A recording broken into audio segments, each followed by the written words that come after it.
June 5, 1944. Supreme Allied Commander Dwight Eisenhower stood before the largest invasion force in history, weighing the most critical decision of World War II. Weather reports showed marginal conditions for D-Day, German resistance appeared stronger than expected, and intelligence estimates suggested the enemy knew exactly when and where the invasion would come. What Eisenhower didn't know was that his most trusted intelligence network had been completely penetrated by German counterintelligence. For 18 months, the Allies had been feeding their most sensitive D-Day secrets to a double agent who was reporting everything directly to Berlin. The spy they called Garbo had convinced the Germans that the real invasion would come at Pas-de-Calais, not Normandy. But the same network that made this deception possible had also given the enemy unprecedented insight into Allied planning, capabilities, and intentions. German intelligence knew more about Operation Overlord than most Allied generals.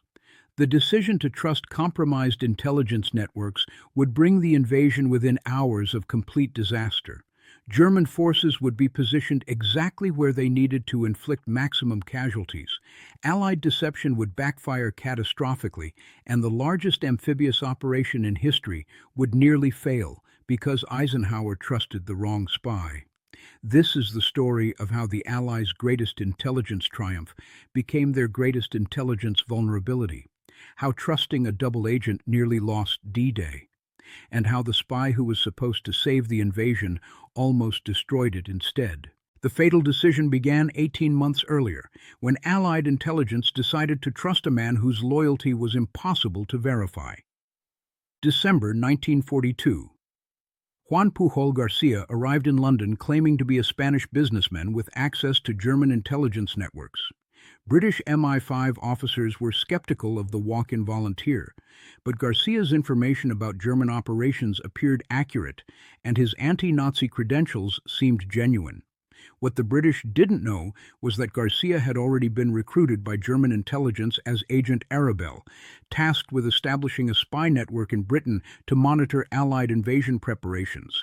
The Germans believed they had placed their most valuable asset at the heart of British intelligence operations.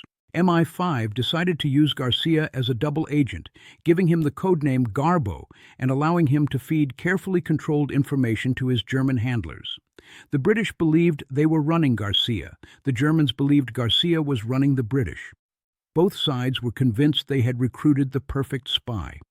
The arrangement created a dangerous dynamic where Garcia had access to genuine Allied secrets in order to maintain his credibility with German intelligence. The more sensitive information he provided, the more both sides trusted him, and the more critical intelligence he could access.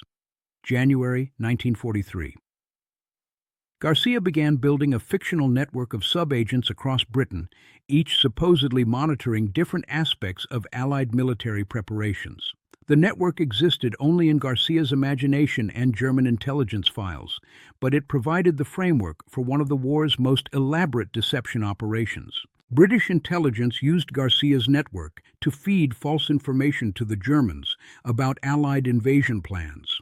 Every report was carefully crafted to support the overall deception strategy while providing just enough accurate detail to maintain Garcia's credibility with his handlers in Berlin. But maintaining Garcia's cover required giving him access to increasingly sensitive Allied operations. He attended briefings about actual invasion planning, reviewed genuine intelligence reports, and observed real military preparations. The information necessary to make him a convincing double agent also made him a devastating security risk. MI5 officers convinced themselves that the intelligence Garcia provided to the Germans was carefully controlled and strategically valuable for deception purposes. They failed to consider that Garcia's access to genuine secrets made him capable of catastrophic betrayal if his loyalties were different than they appeared. April 1943. Garcia's reports to German intelligence became so valuable that Berlin promoted him to senior agent status and increased his funding for network operations. The Germans were receiving detailed information about Allied military capabilities, industrial production, and strategic planning that exceeded anything their other intelligence networks provided. The irony was devastating. The more successful Garcia became as a double agent, the more dangerous he became as a potential triple agent. His credibility with German intelligence depended on providing accurate information about Allied operations, but accuracy and deception were increasingly difficult to balance. British intelligence officers monitoring Garcia's communications with Berlin noted that his reports contained details about Allied operations that hadn't been cleared for transmission. Garcia appeared to be supplementing approved deception material with genuine intelligence gathered through his legitimate access to sensitive information. MI5 investigation revealed that Garcia was using his position within British intelligence to collect information beyond what was necessary for his double agent role. The Spanish businessman was gathering intelligence about actual Allied capabilities and intentions that could compromise the invasion if transmitted to Berlin. July 1943. The Garcia investigation uncovered evidence that the double agent was operating a parallel intelligence network that British handlers couldn't monitor or control. Garcia had recruited actual sub-agents among Spanish workers in British defense plants, creating a real spy network to supplement his fictional one. The discovery created an impossible dilemma for British intelligence. Garcia had become too valuable to the deception operation to eliminate, but too dangerous to trust completely. His network was essential for convincing the Germans that the main invasion would come at Pas-de-Calais rather than Normandy, but the same network that made this deception possible was also providing the enemy with genuine intelligence about Allied preparations. MI5 decided to continue using Garcia while implementing additional security measures to limit his access to sensitive information. The decision satisfied no one and solved nothing.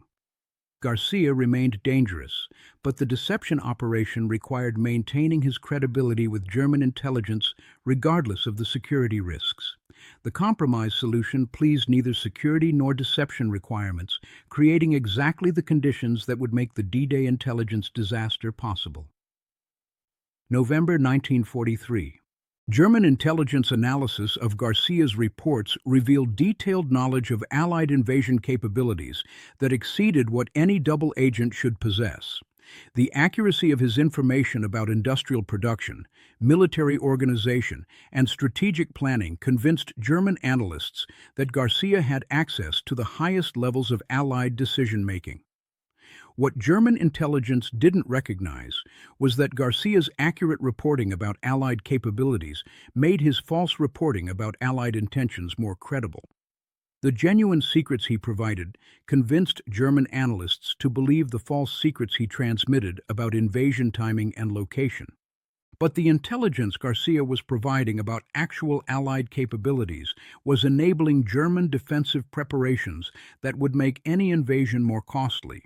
German forces were being positioned and equipped based on accurate information about Allied strengths and weaknesses that Garcia was obtaining through his British intelligence access. The deception operation was succeeding in convincing Germans that the invasion would come at Pas-de-Calais, but it was also providing them with the intelligence necessary to make their defense of Normandy more effective than Allied planners expected. January 1944. Allied invasion planning reached its final stages with detailed operational orders being distributed to commanders throughout the British Isles. Garcia's position within the intelligence community gave him access to information about actual invasion preparations that went far beyond what was necessary for his deception role. British security officers noted that Garcia was asking questions about invasion planning that weren't related to his double agent assignments. He appeared to be gathering intelligence about genuine Allied intentions while maintaining his cover as a controlled asset feeding false information to the Germans. The investigation revealed that Garcia had identified the actual D-Day landing sites through careful analysis of Allied military movements and logistical preparations.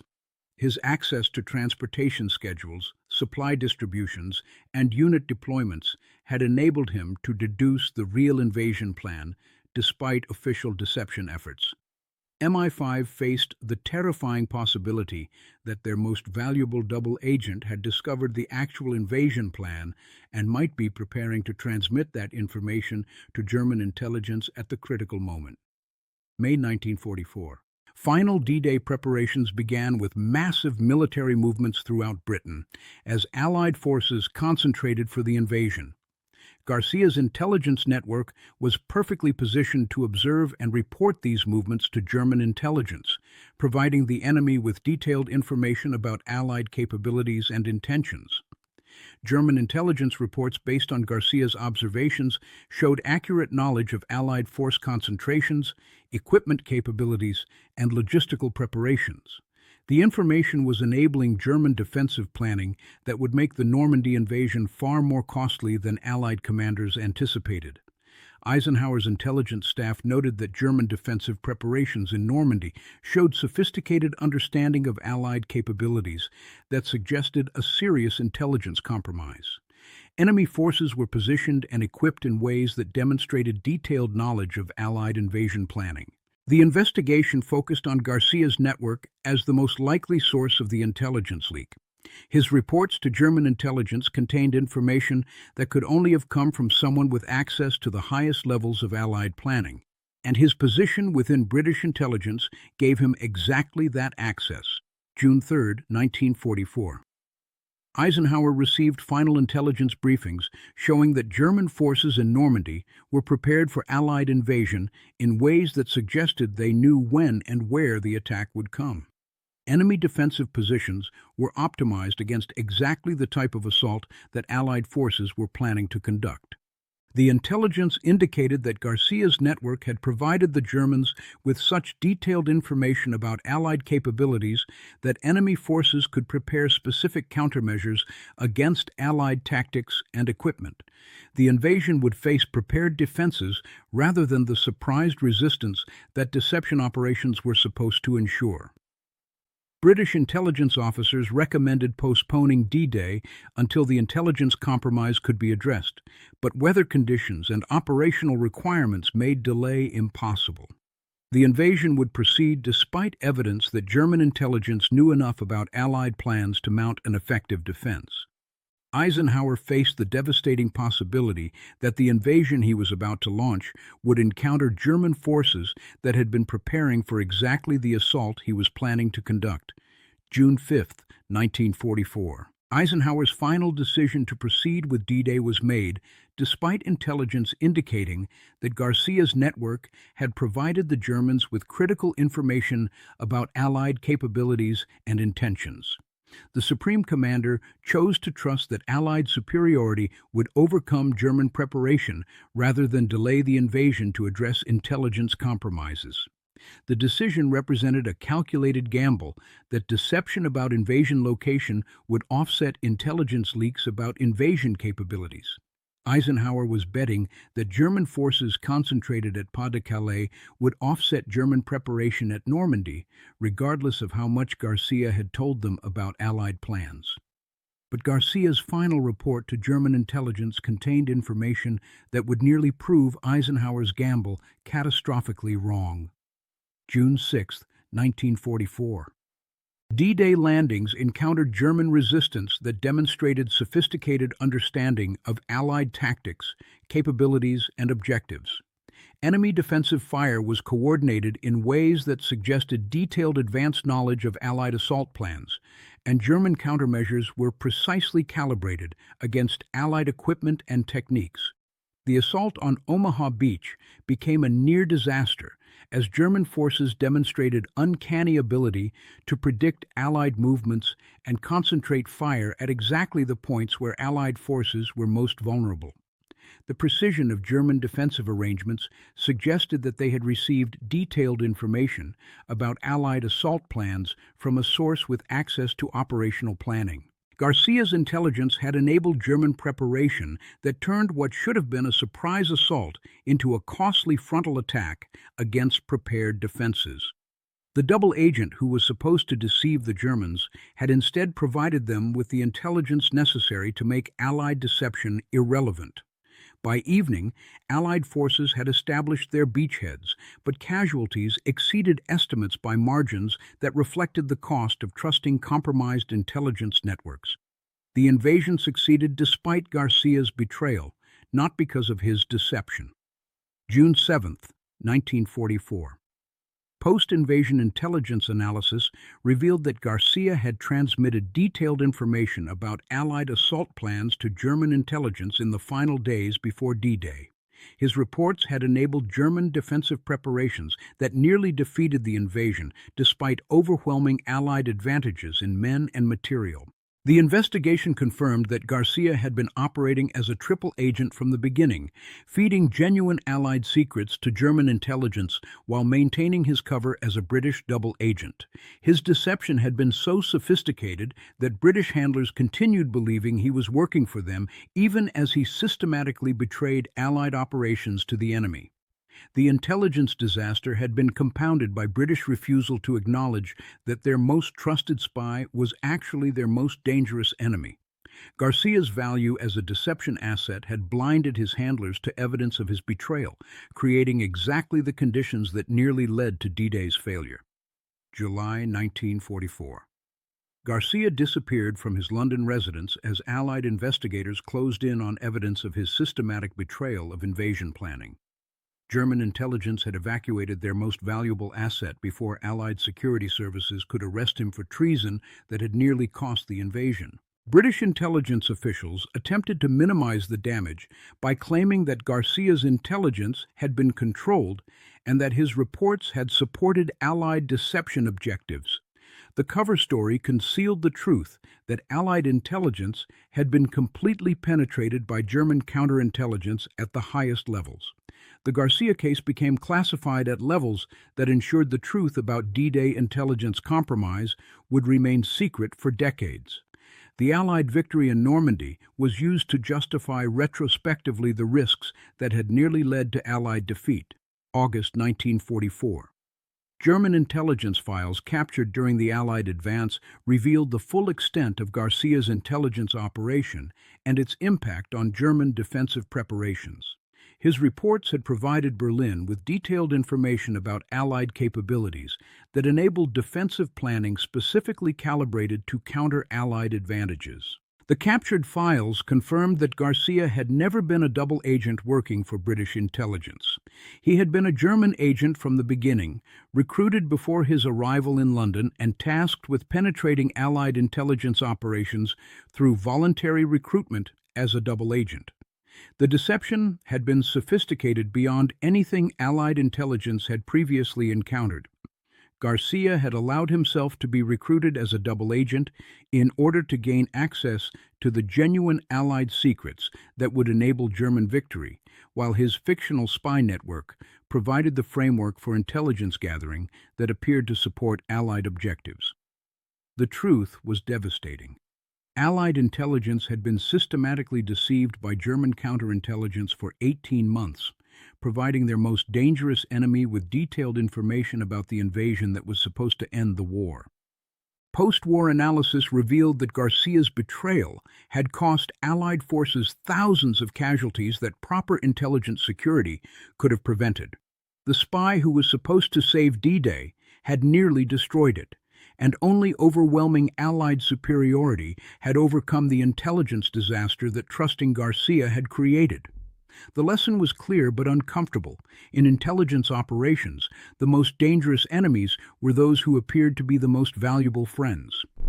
Garcia's greatest success had been convincing Allied intelligence that German counterintelligence was less sophisticated than it actually was.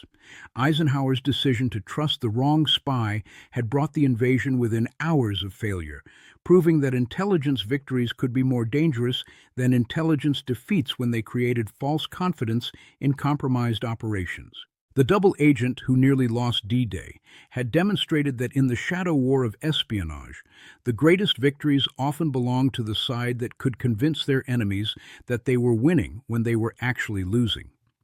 Garcia's deception had been so complete that Allied intelligence celebrated their greatest intelligence compromise as their greatest intelligence success. In the end, D-Day succeeded despite the intelligence disaster that trusting Garcia had created, but the cost of that trust had been measured in thousands of Allied casualties that proper security could have prevented. The spy who was supposed to guarantee invasion success had instead guaranteed invasion casualties, proving that in intelligence operations, trust was the most dangerous weapon of all.